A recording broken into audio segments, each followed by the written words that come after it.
All right, everybody, welcome back. Claws up and bear down. Thank you so much for tuning in. I appreciate every one of you who do so. Hope you've enjoyed your holiday and you have a good rest of your weekend planned out. If you need a little bit of entertainment, we're going to put this together. There's a little over a week left until rookies report to minicamp, a week and a half. So what we're going to do, if you guys didn't see, I did a video called Position by Position Rankings, an unbiased breakdown of the best of the NFC North. We're going to go each and every position, and we're going to fact check me. We're going to see if I was biased. And we're going to show where the teams were last year, and we're going to compare them to this year, and we're going to give it with actually stats and analysis as we built this channel upon. So let's get right into it with the NFC North Edge group. Let's do them first because this is one where I ranked the Bears dead last, so I'm trying to be honest and fair. All right, so in my initial ranking, I had the Lions first with Marcus Davenport, Aiden Hutchinson, Rashawn Gary and Preston Smith from the Packers as second, third Jonathan Bullard, Jonathan Greenard, and Andrew Van Ginkel, who was a really under-the-radar big pickup for the Vikings. And then the Bears fourth with Montez Sweat and DeMarcus Walker. And really the biggest reason I had the Bears ranked fourth was because of the depth issues. We have a decent starter with DeMarcus Walker, who was elevated by the Montez Sweat effect, as we've talked about. And Montez Sweat is really an underappreciated upper echelon defensive end in the league. So at each one of these positional overviews, what we're going to do is we're going to take key statistics. We're going to show where the team was last year and where the team is this year, how they've improved or how they've digressed, and my own little metrics and my ratings to it, which is unbiased. I do it the same for every team, and we'll see how it pans out. So here's the metrics, if you look here in the middle, of what I'm going to take for the edge position. Because this position is specifically to get pressure on the quarterback to stop them from pushing the ball downfield.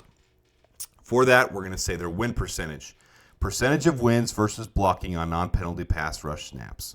And number two, something new for PFF is their PRP. Now, if you've watched my channel, this is similar to a SHH or a pressure rate, a sack hit hurry rate, or a pressure rate. So their pressure rate. Formula that combines sacks, hits, and hurries, so any form of pressure, relative to how many times they rush the passer. So very similar thing. And what we did was I narrowed it down by making it players that only qualified as pass rushers. And for this, they had to have at least 3 pass rush average per game. And that narrowed it down to 150 qualified. We'll call it qualified because that's how I'm narrowing it down. Pass rushers. And here's how we break it down. Now, I realize this is one of those nerdy analytical videos where we get back to Adam putting stats on the computer and having to zoom in and read them. You don't have to do that. I'll show you the ranking here in a second. But what this shows, you can see the most elite guys in the league. If you go back and look, 11.0 was the median. So right in the middle of these 150 players, win percentage rate. So above 11 is obviously above average, and below 11 is below average. And then pass PRP, their pressure rate, the median was 6.7. So above 6.7 is above average, below 6.7 is below average for these 150 players. So from our initial list of these 4 players on each team, you can see Aiden Hutchinson absolutely is the beast they're talking about in the league. Very, very at the top, not the top, but at the top of the league in win percentage. PRP well above average. Then they have Romeo Okwara, who is also just at average in win rate, but his PRP is average as well, and his PFF grade over to the right is where we like to see it. I like him in the 70s. So 2 solid guys.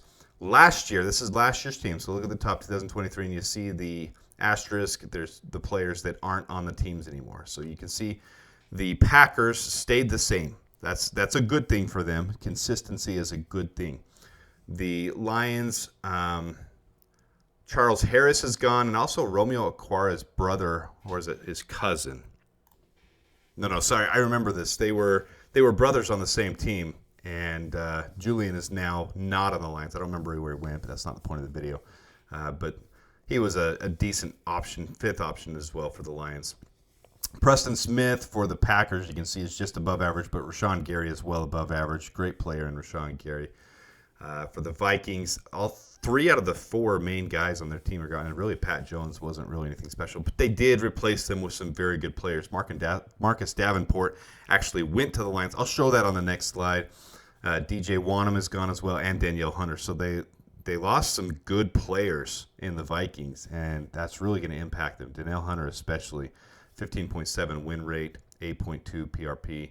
And Montez Sweat obviously is the best for the Bears. 12.7 is above average in the win rate, and his PRP above as well. And he was just getting used to being with the Bears. You can see the Tez effect, full display.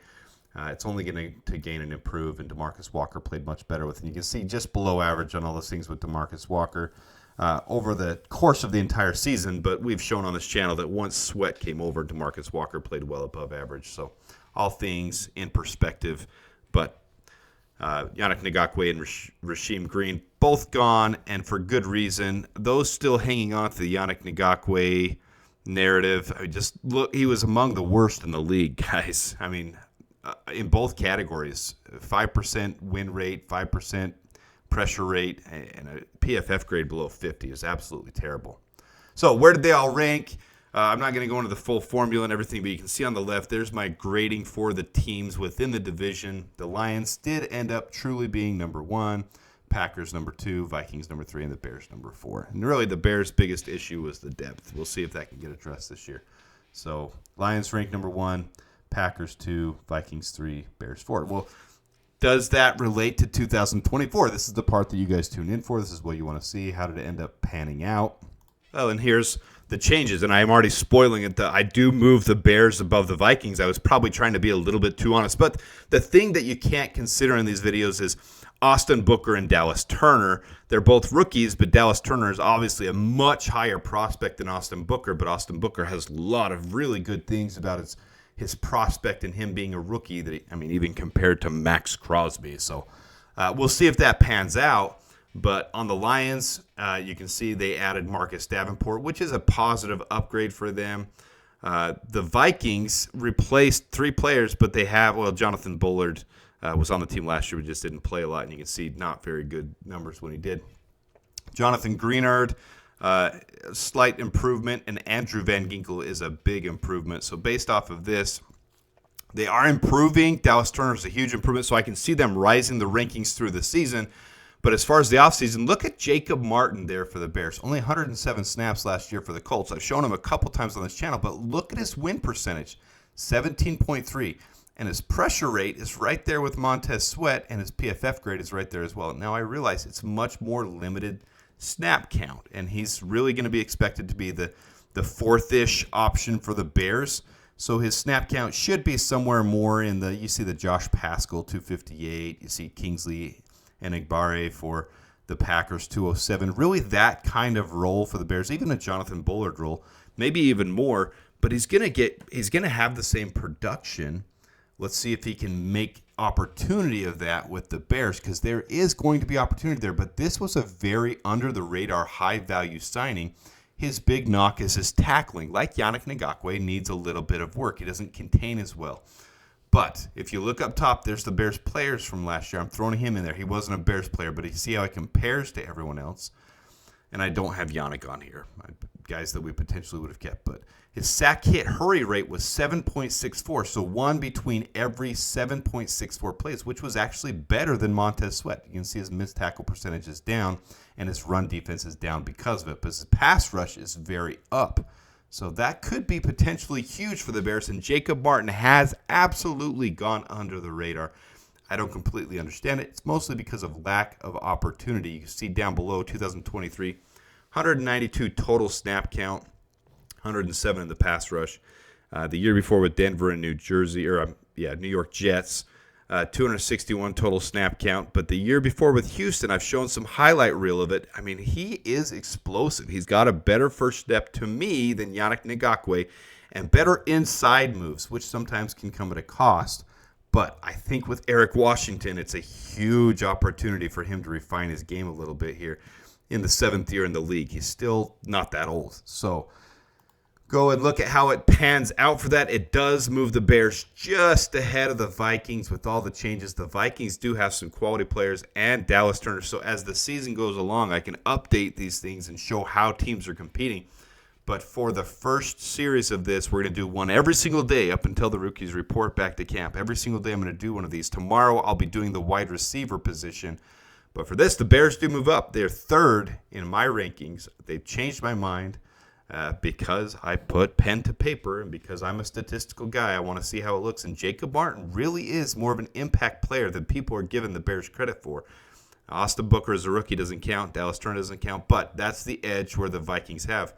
Both of these could, I mean, if Montez Sweat really has the Sweat effect and Jacob Martin plays well and Austin Booker, it would be hard this year to pass up the Lions and the Packers. Next year with a first-round selection at the defensive end position could help that. But this year, it'll kind of be a battle for the Bears and the Vikings for that 3-4 spot. But let's see what happens, because Dallas Turner could rock some things. Austin Booker could rock some things. We'll see what happens with that.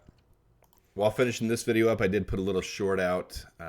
Tragic news out of Northern Maryland this morning as Kyrie Jackson, the Vikings' 4th-round overall selection, was killed in a tragic automobile accident. So prayers to the Vikings family, prayers to his family who was home visiting Northern Maryland and for the holiday, right before getting back to camp, right before fulfilling his dream. This year's draft, 2024 overall pick.